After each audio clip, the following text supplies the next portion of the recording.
ending Governor Soludo's administration. Anambra State government vows to take steps to mitigate impact of flood in coastal communities. Nigerian Army declares 8 persons wanted over Okwama killings. Divers recover 2 bodies from Baltimore Bridge collapse. Governor Chukwuma Soludo has come for a total turnaround maintenance of the Anambra State economy and promotion of core Igbo values. Let's give him maximum support for the task ahead. A very good morning to you and welcome to our breakfast news this morning. My name is Ijoma Uche. The new Ochanja roundabout constructed by Governor Charles Chukwuma Soludo, CFR, it came alive this morning with placards carrying market men and women from Ochanja Market and residents of Fege, a neighborhood close to the Ochanja Market. According to their spokesman, Chief Opudile Obiwane, they were protesting against the antics of desperate politicians who are sparing no effort in an attempt to discredit the good work that Governor Soludo is doing in Ochanja, Onitsha, and Anambra State as a whole. Correspondent GK Abana tells us more.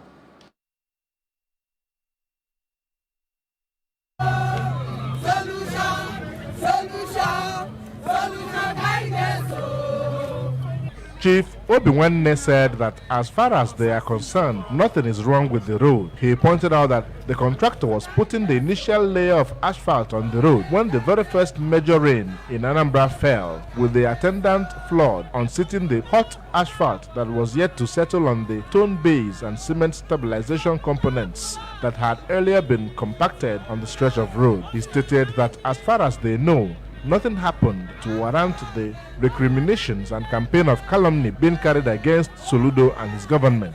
He disclosed that for over 4 decades, subsequent governments have come and gone without thinking of reconstructing or doing any meaningful palliative on the Ochanja Road, adding that before now, the road was one dusty, abandoned stretch road that never crossed the previous governor's mind. But within 2 years of Soludo's administration, their story changed in a manner that beat their imagination. He noted that more so, the quality of roads is Julius Berger standard, with street lights to match. The chairman said the people will not tolerate any politician who dares to play dirty politics with their welfare.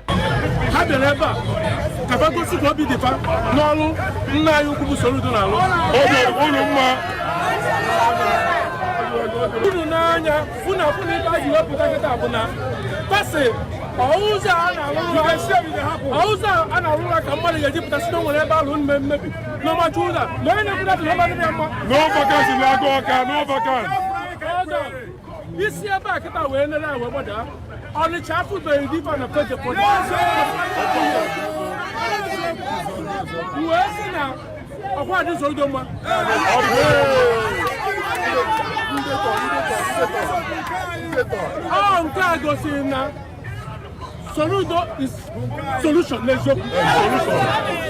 The excited market women sang the praises of Governor Soludo as they marched up and down the Ochanja Road under construction. GK Abana, ABS News. One-day meeting on enhancing the global visibility of Made in Anambra products has ended with a call on farmers and others in the agro-produce value chain and industry to transition fully into organic farming. The meeting, which was organized by the Anambra State Committee on Export Promotion, ASEP, of the State Ministry of Commerce and Industry, held at the Jerome Udoji State Secretariat, Oka. Correspondent Amaka Chibuzo Okoye has details. The meeting attracted different federal and state agencies involved in exportation, stakeholders and other dealers as they shared ideas on how to address the different challenges hindering Anambra products from meeting international exportation standards. The one-day meeting had the agenda as to double exports in Anambra for 2024. Addressing the gathering, the acting director of the Commerce Department, Ministry of Commerce and Industry, Mrs. Henrietta Basil Iden, who is also the secretary of the Anambra State Committee on Export Promotion, said the meeting was aimed at sensitizing advising exporters on the best procedures for exportation. Mrs. Basil Ide maintained that the state has been exporting cassava and vegetables, but the present administration is making more efforts on the ground to ensure that more Anambra products meet international standards and become available in the international market. We educate them, create awareness on the exporting procedures and on what to do to avoid regrets when you are ready for export. In this forum, we advise exporters, farmers especially, not to use pesticide. Deliberating on how it concerns the Nigerian Customs Service, the State Deputy Comptroller, Mrs. Elizabeth Ugovu, regretted that some exporters prefer to cut corners and ask them to clear with Customs Service first before approaching border terminals. We have to work hand in hand to get to that process. And that process, yes, your document, your custom documents will show you, will tell you all about it, because some people are novice in all those aspects. In our goodwill message, a representative of the Standards Organization of Nigeria, SON, Engineer Fideus Wariboko, told the exporters to represent the state better by ensuring that their products are not only certified but meet international quality and standards, stating that many products are rejected because of the use of pesticides and fertilizers. In the separate species, two members of the committee, Messrs. Mike Mojeke and Darachijoke Okechukwu, disclosed that exporting from Anambra has been so difficult due to lack of information, and advocated a one-stop shop where exporters will easily go and find solutions on how to export easily. In her remarks, the desk officer of the Anambra State Committee on Export Promotion, Dr. Tonia Anyamene, emphasized plans to revitalize the export sector in the state. Amaka Chibuzo Okoye for ABS News. Anambra State government has continued to take steps towards implementing environmental preservation techniques and building flood-resilient communities in coastal areas of the state. Following a two-day workshop on flood resilience resolution organized by the State Physical Planning Board in conjunction with the Heinrich Boll, a German NGO, and the ADD Apps, an urban planning agricultural firm, was a field visit to select coastal communities in Anambra State and West local government areas. Government has corresponded to the GK Abana report that the field visit became imperative to gain a better appreciation of the subject matter of the workshop, which explored methodologies to pair indigenous knowledge with innovative solutions that ensure environmental preservation of traditional architecture to build flood-resilient communities in the flood-prone areas of the state. The report.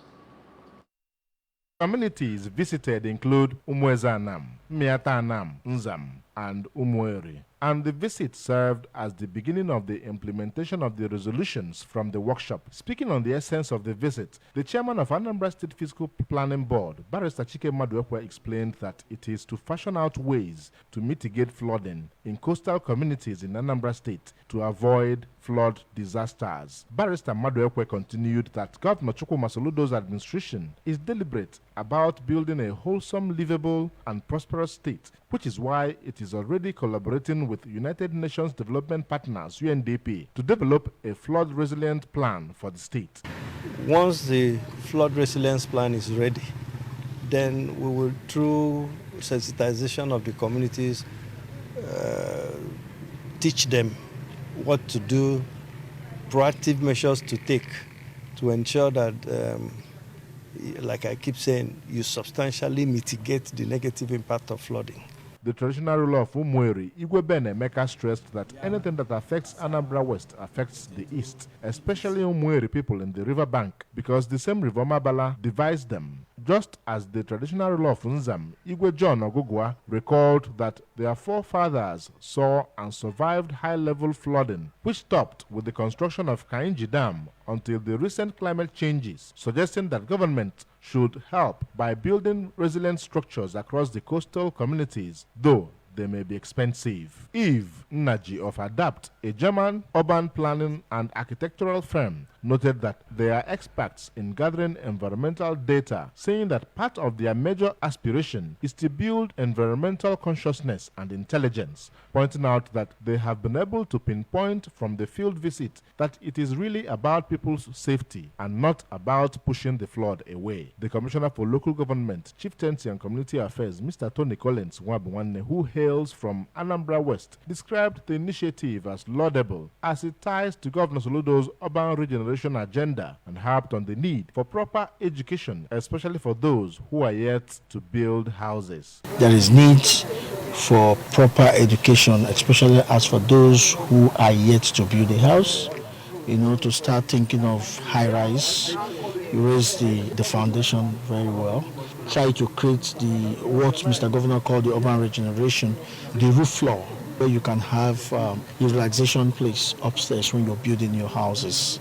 It makes a lot of sense, and not everything. So you can even get some natural hair and all that. The Managing Director of Anambra State Investment Promotion and Protection Agency, Mr. Mark Okoye, and the Executive Director of Social and Integral Development Center, Ugochi Agalaba Ehiahurike, among others, who were part of the visit, revealed that the visit will engender new ways of doing things in the coastal areas, just as is obtainable in other countries. Ejike Abana, ABS News. The President General of Mbaku Development Union in Awka North Local Government Area, Mr. Nwokema Chukwu, said has distributed 170 bags of rice donated to the community by a notable Anambra philanthropist, Sir Emeka, to indigent widows in the town.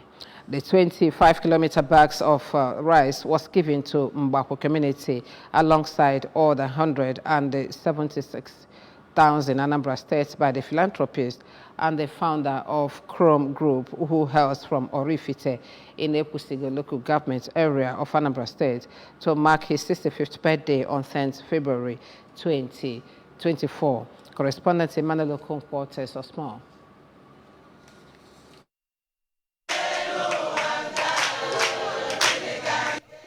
The widows who benefited from the largesse in Mbaku were selected from the 7 villages that make up the community. Distributing the bags of rice, the Mbaku President General appreciated Sir Emeka for remembering the poor on his birthday, an act he said should be emulated by other wealthy individuals in the state, especially now that Nigeria is faced with economic crunch, which has continued to cause unnecessary hardships to many families in the country. Mr. Chukwu, while assuring the people of the community of his commitment to ensuring equitable distribution of democracy dividends to the community under his leadership, asked them to always be their brother's keeper and be supportive to the progress and development of Mbaku community. He used the opportunity to appreciate the Transition Committee Chairman of Awka North Local Government Area, Comrade Tangod Anago, the member representing Awka North Constituency at the State House of Assembly, Honorable Chimezie Ihune, and Governor Chukwuma Soludo for their various efforts towards putting smiles on the face of Awka North, describing the various interventions of Governor Soludo in the council area as unprecedented in the history of the area,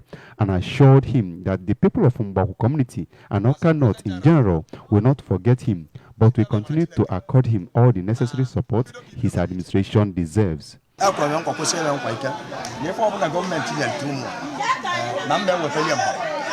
Onya batani 5 butalibo 170 bags rice. Onya kanje tipu na so no na bia. Then only for na ga make am we move forward.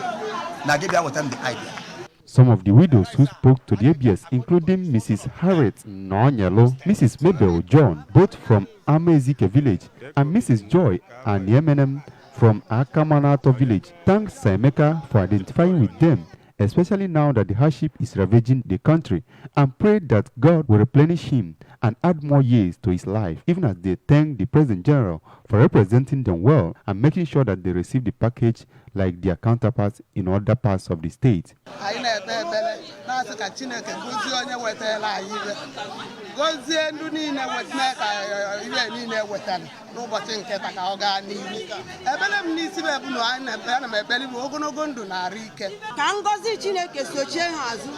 ka o were ogologo ndụ na-arụ isi ike wee chọọ ha mma ka ihe ọbụla ha na-eme ka Chineke na-enye ha ntụziaka n'ihe ọbụla ha na-eme. Ana m ekpekwa ekpere n'isi Emeka Ọfọ bụ onye nyere ụmụ nwaanyị ihe a. Asị m Chineke ebe ọbụla o si wee weta ka Chineke dọpụrụ ọlịa mmaji kwuru mmaji ka ọ gọzikwa ya na ezinụlọ ya bulie ya elu. On their part, some widows, Mrs. Bernadette Onwebulo from Amam village and Mrs. Nkiruka Robinson from Ameze village described the leadership of the present Mbahu Town Union as unique and people-oriented and expressed hope that he will achieve a lot from the Mbahu.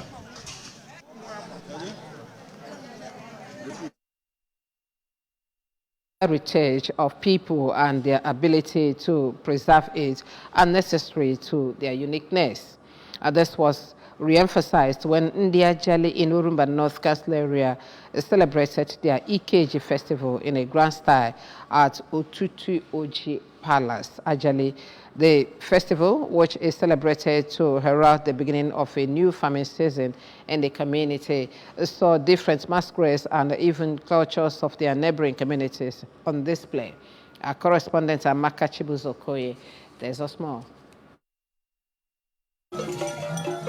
It got to the climax when the traditional ruler of the community, Igwe Augustine Wangu, made a royal entrance in the company of other traditional rulers from communities in Orumba North and South local government areas. Performing the kola nut tree shows, he prayed to their ancestors to bless their lands for a new farming season so that they would yield bountifully. Igwe Wangu further stated that any nation that cannot feed itself is in trouble because food is a basic human need, stating that the Ajali community has an expanse of land for agriculture and as such should be encouraged to contribute its quota to make food sufficient for Ndi, Anambra and Nigerians in general. He further expressed hope that the move by the traditional institution in the state to rediscover the Igbo culture will yield positive results for the younger generation.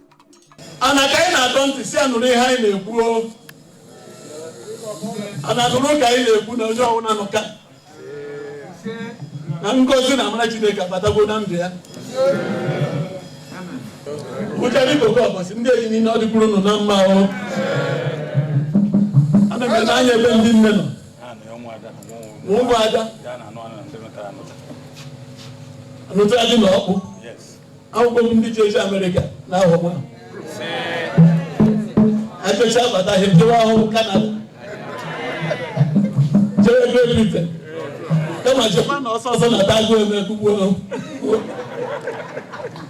Another stakeholder in the community, Mazi Ikenna Oti Oji, explained that during the EKG festival, the traditional ruler blesses his subjects for a new lucrative farming season as the community is known as an agrarian community and called on members of the community to be law-abiding, respectful, and to be their brothers' keepers. For them to go into the new season of farming. So that's what we are doing today. After this, I expect that everybody will be blessed bountifully. The woman leader of the community, Mrs. Joy Oti, noted that women of the community embraced the celebration to receive their blessings from the throne, while calling on the women to teach their words positive respect of their culture and to participate in all activities of the community.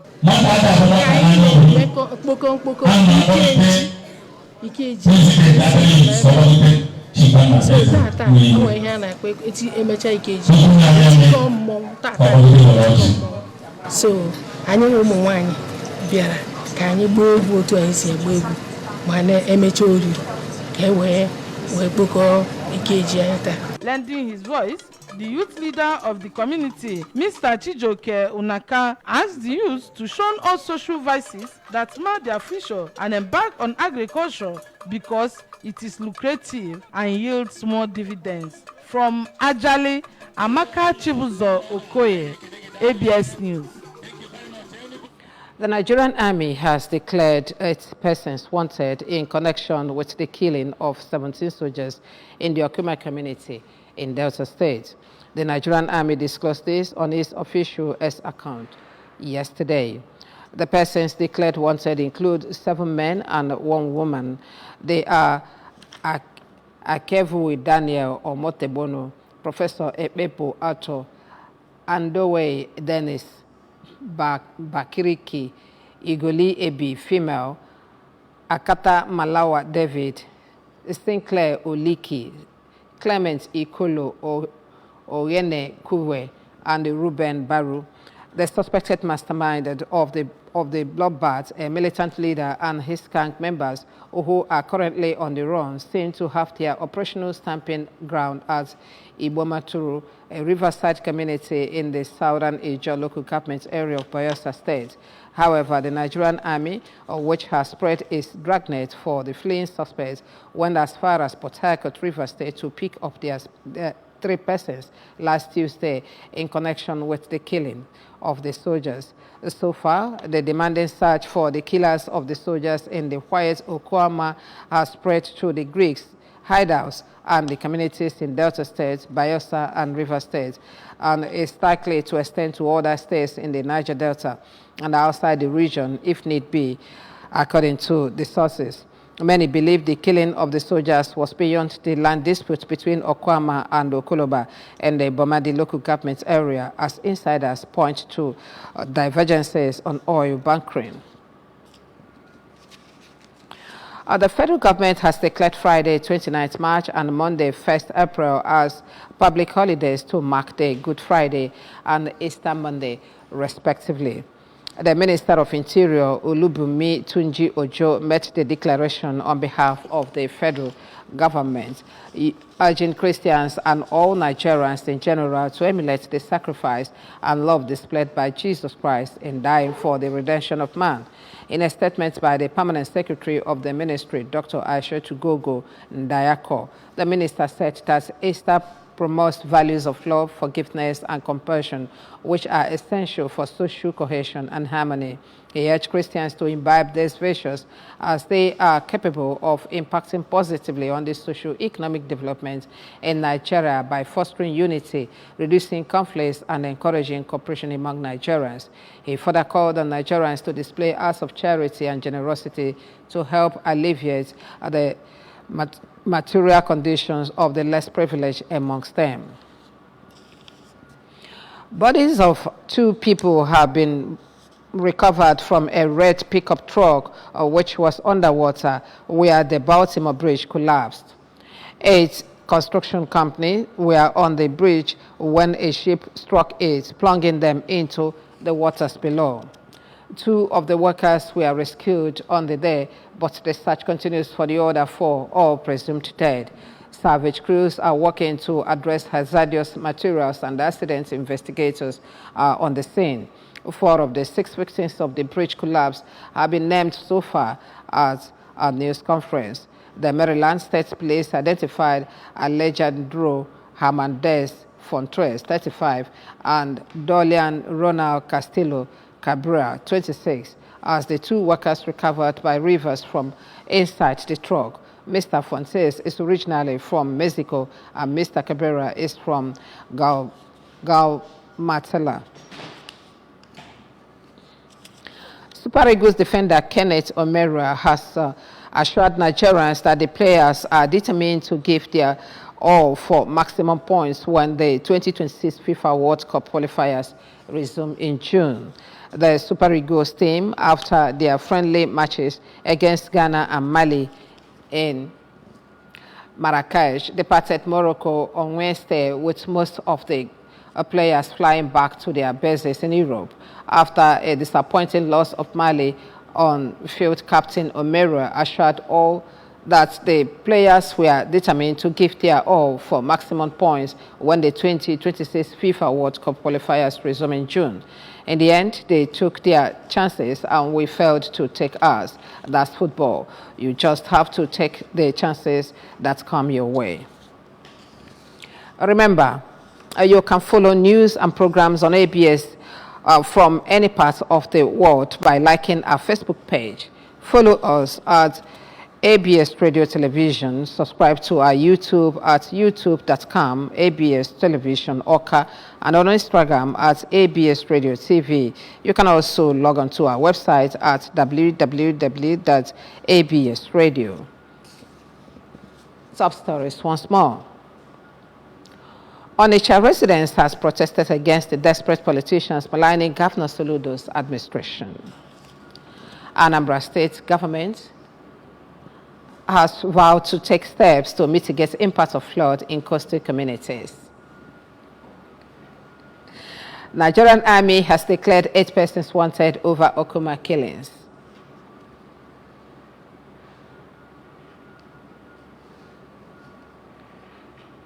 And finally from here, divers have recovered 2 bodies from Baltimore Bridge collapse.